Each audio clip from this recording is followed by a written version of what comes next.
This is, we signed and contracted to do a rematch, and that's what it is right now. Do you know when it's going to be, when we can hear? I don't got no date right now, but I know that's the next fight that Terence Crawford. How long do you think it will be before we might have some news about that? I don't know. It's still up in the air, given the first male boxer, undisputed, in any division in the 4-belt era. And I honor, that. And if he was to come to me or activate his... it could happen. Why not? If Crawford want to challenge himself to be great, let him try to be great, So, I'm with it. So, I'll be going for Bud, if he fight Canelo, I'll be going for him. Once more, the sport is a mess. After it seemed like Terence Crawford and Errol Spence Jr. were no longer together, they started talking about getting back together in April 2025. Now, the talks aren't just based on reports. Both fighters are talking about it behind closed doors, and things are quickly getting worse as Crawford attacks Spence's boxing point of view. Let me catch up. To see that immediately after that fight, but now time has kind of ran its course. I don't want to see Errol. I just don't want to see Errol get done like that.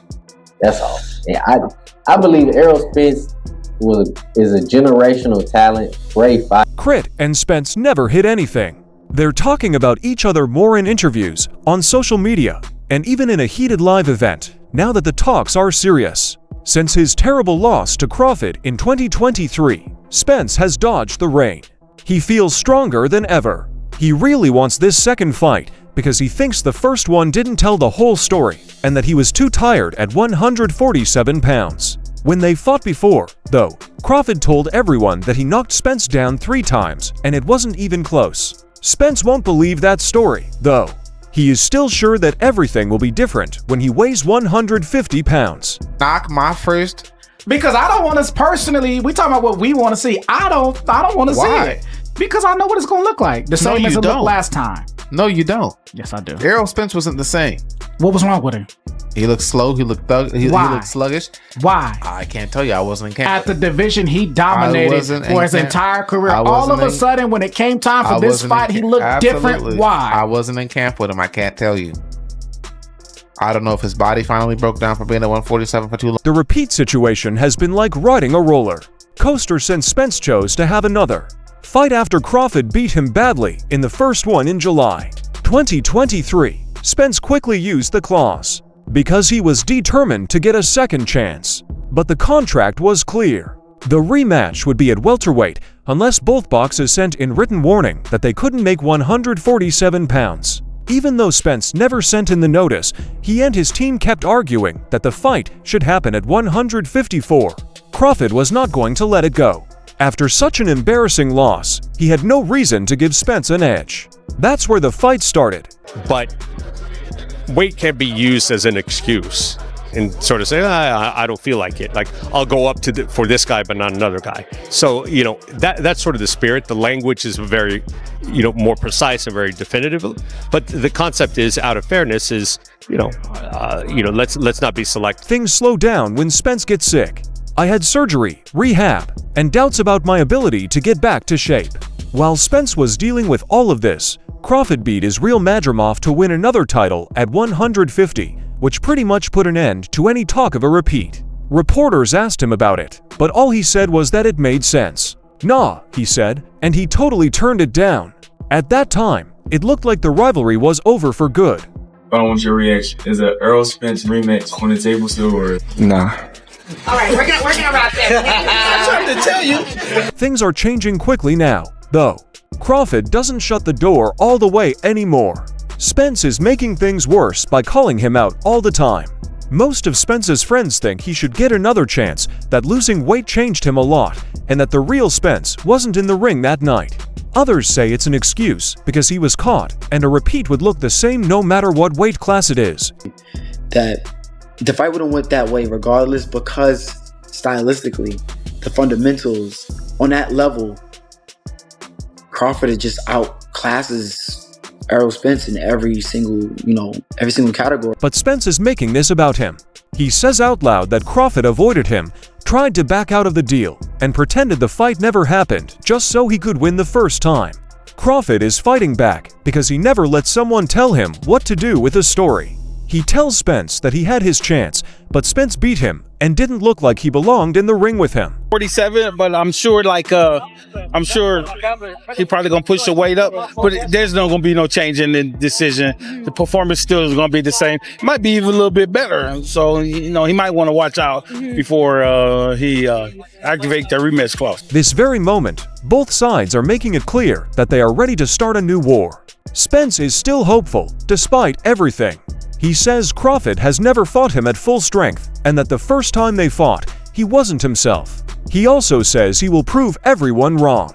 While Crawford, on the other hand, laughs at the idea that anything could change. He thinks that Spence is often praised too much. God would beat him much faster if he came back into the ring because his style is too obvious. Day by day, the trash talk is getting worse. The fact that both men have said that they are in talks makes this fight seem more real than ever. Let's go! As you can see, man, breaking news. Errol Spence activated that rematch clause to fight Terence again, right? Let's be honest, we all saw the fight. Crawford beat boogers out that boy. But the bad talk is already having an effect on the game. Shocker Stevenson and Terence Crawford have been friends for a long time. Their friendship was built on years of mutual respect, guidance, and shared goals, but their different ideas about Errol Spence Jr.'s legacy are tearing them apart. Crawford, who doesn't like to sugarcoat his feelings, caused a stir by flatly denying Spence's Hall of Fame qualifications. Stevenson, one of the sport's brightest young stars, doesn't like it either. There have been heated arguments among fans, experts, and even athletes, who have different ideas about what makes a career worthy of the Hall of Fame. And I'm still a fan. I hope he do well. But like, once it got to the point where I moved up in weight and I'm in the same weight as Spence, it's just like, oh man, you ain't fighting nobody. You this, you that, you this, you that. So now they trying to blemish my accomplishment just to boost him up. I'm like, dude, you're not gonna do that. Because I can retire right now and be in the Hall of Fame. He couldn't. Everything that I've accomplished, he's still trying to accomplish. I don't want to sound like I'm hating on him. I honestly don't know if he make it to the Hall of Fame with the accolades that he didn't got. Crawford caused the trouble when he talked with Kamaru Usman and Henry Cejudo on the Pound for Pound show. When the thought of Spence's memory came to his mind, he didn't stop. Spence doesn't make the cut because his reasoning is wrong. Spence only fought in one group, even though he knew Spence had done great things, like unifying 3 welterweight titles and beating top fighters like Sean Porter, Danny Garcia, and Dennis Ugas Crawford. He was sure that it wasn't enough for him. A person is in the Hall of Fame if they win a lot of weight classes, set an unbeatable record, and show how great they are in more than one category. The best wins on your resume, it starts to make people look at your resume with a question mark. Terence Bud Crawford. The whole boxing world is interested in that word alone. Crawford didn't just say bad things about Spence's work. It was pretty much impossible to talk about his place in boxing history after that. This is why everyone in the sport is responding to him. Fans and experts are calling him out for playing down Spence's strengths. Some people see it as disrespectful without a reason. Some people think Crawford is just being honest. The most shocking answer, though, came from a shocker, not from experts or former boxers. Stevenson is a good friend of Crawford's. Stevenson quickly disagreed with what Crawford said in an interview with Best Women's Boxing Show when she was asked about it. He said, "I think Errol had a great career. His opinion was strong. If not for Butt, no one would have been able to stop him. He went and got each belt one by one. I think he should be in the Hall of Fame." His words cut through the story Crawford was trying to tell, giving a clear view that saw Spence as the stronger person before the fight and what might have happened if Crawford hadn't gotten in the way. Went on Pound for Pound podcast and he said that Errol Spence will not be a Hall of Famer. Can you just give me your thoughts on that? I disagree. You disagree? Why do you disagree? I feel as though Errol had a great career. If it wasn't for Bud, he would have been undisputed. So he went and got every belt one by one by one. I think he's a Hall of Famer. Stevenson's position shows a problem that comes up a lot in boxing's Hall of Fame arguments. Do successes in different areas show how great someone is, or can a boxer build their reputation? Stevenson seems to think that Spence's dominance at 147 pounds was enough to rule a single weight class. Crawford, on the other hand, is always going to be the undisputed winner in one class. Even with Spence, his level of success isn't high enough to make him forever. His run was long enough, no Diddy, to automatically put him in the Hall of Fame. He was a very good fighter. If there was a Hall of Very Good, he would be going into that. But Hall of Fame, no. If you were in charge of writing the Hall of Fame speech for Errol Spence, and I was in charge of writing a Hall of Fame speech for Bud Crawford, my Hall of Fame speech listing my credentials, listing my accolades for Bud Crawford would sound a lot better than your speech for Errol Spence, bro. Yeah, I don't think unifying and holding 3 titles automatically push you in the Hall of Fame. There may not be a full-blown split between Crawford and Stevenson, but the disagreement between them is making waves. Respect has always been at the heart of their friendship, but this is one of the few times they have publicly argued on something important. Stevenson is not just another fighter voicing his view. He has learned from Crawford, trained with him, and looked up to him for years. That's why his open disagreement with Crawford's view says a lot. There are also fears about how this will hurt the relationship in the long run. He gave me that opportunity to fight him. It's only right that if that's what he want to do, I'll give it back to him. Outside of him, I was definitely looking for that Jamel Charlo fight, but they just stripped him for the WBO. So now it's going to be kind of hard, becoming a 3-weight world champion if he don't come back and fight Tim Tszyu and be successful after his fight with Canelo. To make matters worse, Hall of Fame arguments are often political, and Spence's case is already causing trouble in the boxing world. Some people say that Spence's ability to bounce back from tough situations, like surviving a life-threatening car accident and protecting his titles, makes his list of accomplishments even more Hall of Fame worthy.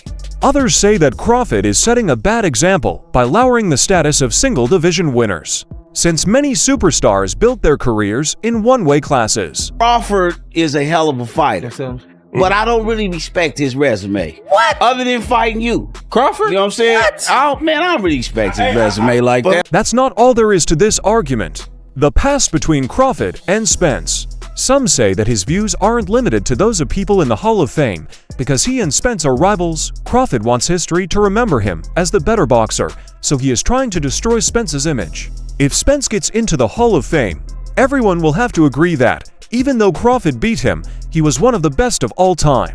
Crawford might not be ready to agree with that. Of you two, let me make a plea right now to Terence Crawford. I understand you just beat him. You beat him thoroughly. You're the undisputed welterweight champion of the world. The WBO, the WBA, the WBC, the IBF titles. But you hugged him after the fight for a reason. I am making a plea to Terence Crawford. Even if you elect to give Errol Spence Jr. a rematch, please do not do this for at least a year. Please don't do that. Also, Spence hasn't said anything directly in response to Crawford's words, but it's safe to assume that they've made him angry. He has always been proud of what he has done in fighting, and the fact that Crawford turned him down so quickly only makes him more determined to win. Some people think that Spence might use this as extra motivation for their next fight, wanting to show that he is not only a great boxer, but also an all-time great that deserves to be in the Hall of Fame, no matter what Crawford says. Errol can't take, I think he's the bigger, stronger fighter, but Errol methodically marches down and breaks you down. I don't know if that can be done to Crawford. I think that Crawford is a marvelous boxer. I think he's got the temperament of a champion that really wants to do damage and be spectacular. He can fight conventional. He can go southpaw. He brought the power with him. And I think the biggest thing is that Errol Spence might have gave him a little bit too much time. The fight is not going to end anytime soon. Everyone is taking a side, fans, fighters, and pundits. Is Crawford telling the truth? Or is his anger at Spence making it hard for him to make decisions? Is Stevenson being fair when he stands up for Spence? Or is he really being right? Everyone in fighting is looking at you. One thing stays the same as the back and forth goes on. This isn't just about getting into the Hall of Fame. One of the roughest games in the world is at stake, along with pride, history, and the never-ending fight for respect. It should be Terence Crawford, not Errol Spence Jr., whose Hall of Fame standing is called into question. Don't pay attention to the smoke and mirrors or the well-thought-out legacy talk from his side. It's easy to see the truth. Crine isn't interested in the past. He's looking for checks. And this is the real reason why fans, fighters, and experts are all questioning his place in the Boxing Hall of Fame. Think about resumes, and especially when it comes to these two fighters specifically, because they got a lot of the common opponents. Yes. But the day that they fought these opponents is what's uncommon. And so you can pick who you want to pick, and I fought him, and he had I broke both eyes, and then you fought all this and that. Bottom line is, a lot of fighters aren't who they are on Tuesday. They're not that same fighter on Saturday. You are absolutely That's the right. Brian Bull McIntyre, Crawford's trainer, is out here making the same old point to try to convince everyone that the Canelo Alvarez fight isn't about money. But who do they think they are? Crawford makes assumptions too quickly.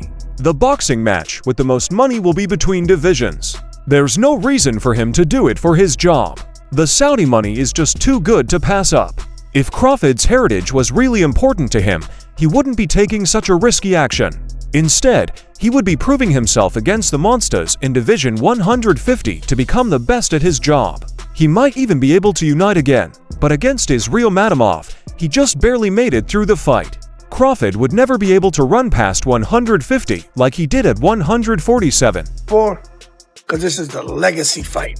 He wants this for his legacy. Now, if you ask me, I think Terence Crawford's taking it to the stupid. He's not going up there for no damn legacy fight. You know what? He's going after Canelo for the reason that he said after he fought Madrimov and after he fought Errol Spence. He wants the most money possible. Simple. He's not trying to move down the ladder and shift into reverse. The younger, stronger Lions were ready, but Crawford didn't fight them. Instead, he looked for a way to get away. The best paydays that boxing has to give. Let's talk about the fight with Madama for a moment. Fans are aware of what they saw. The person who killed Spence wasn't Crawford. In no way was it a lesson in highlight reels. There was a war. It was an easy call for a tie in this fight. And that's against a player who is good, but not the best in the league. If Crawford failed there, what right does he have to fight Canelo at 168? Videos are starting to surface of Terence Bud Crawford saying he'd never go over 154 pounds, and weight classes are there for a reason. And so a lot of people are questioning, why is he willing to move up to 168 for Canelo all of a sudden? He's going against his own word. It's a money grab. It's duh, bro. That's the point, though. Crawford doesn't want to move up in weight classes. He doesn't want to deal with the real problems in those gaps. He only wants the biggest fight, the biggest name, and the biggest pay. Someone asked if anyone thought he would keep fighting at super middleweight after the Canelo fight. Of course not, since that's what's most likely to happen. He'll take his money and move on. You don't think like a Hall of Famer. That's a way to get money. For years, Crawford has been going to the bank the easy way. On 147, people asked him about his resume. People asked him why he hadn't fought the big names before. They didn't understand why he stayed on top of the charts for so long when all the important fights were happening somewhere else. He hasn't stayed long enough to do anything important now that he has finally been given the chance to prove himself. This is the same prophet that said Spence wasn't good enough for the Hall of Fame because he only ran one division. It was the same Spence who beat the best of the best in 147 unified wins. Before he fought Crawford, he had never lost a fight and fought hard. Crawford, on the other hand, went through a mediocre welterweight division and barely made it to 150 pounds before skipping over the real killers. A 160 and a 168 just to get Canelo. Said weight classes for a reason, but then Bud and his team heard the TBV show. Then it's like, yo, you know what? Bud, we could throw the towel in. We gonna shimmy all the way to the bank. We gonna drop this 9 figures in the bank. We got you. Do we believe we could beat them? Yeah. What other opportunity in life are you gonna get to make 100 and something million? He was so rude as to question Spence's character. A lot of people think it's not only wrong, but also funny. Hall of Famers don't avoid the work. They don't pick and choose fights based on money alone. They take on the toughest issues and leave a heritage that speaks for itself. Floyd Mayweather didn't just want to make money. He became famous by beating everyone who mattered in important fights and controlling the sport at different weights. It wasn't just big fights that Manny Pacquiao wanted. Every step of the way, he moved up the divisions by beating real opponents. He is skipping steps, though, to make money. He wants to find ways to save time. Yes, he will be known as one of the best fighters of all time if he beats Canelo. That is the risk. But if he loses, which is likely, let's be honest, it just makes the point clearer. Crawford chose this fight because it paid well, not because it would help his career. That's why Crawford's name should get more attention when it comes to Hall of Fame honors. Then Spence did the right thing. He didn't skip any steps as he made his way to the top belt by belt. Crawford, on the other hand, plays the game in a different way. It has nothing to do with heritage, belts, or classes. He wants to get his money while he still can. For Crawford to call you out at 68, say that he can beat you at this weight? No, you know, everybody wants to fight with me, so it's fine. That might be fine. Crawford might be due some money. He has worked hard for years and has never lost. Currently, he wants to make more money. But let's not act like this has nothing to do with money. And let's not act like that kind of career stuff gets you into the Hall of Fame immediately. Crawford, not Spence, should be the one whose spot should be called into question. But what do you think about the whole story? Leave your ideas below, and don't forget to subscribe to get more posts like this.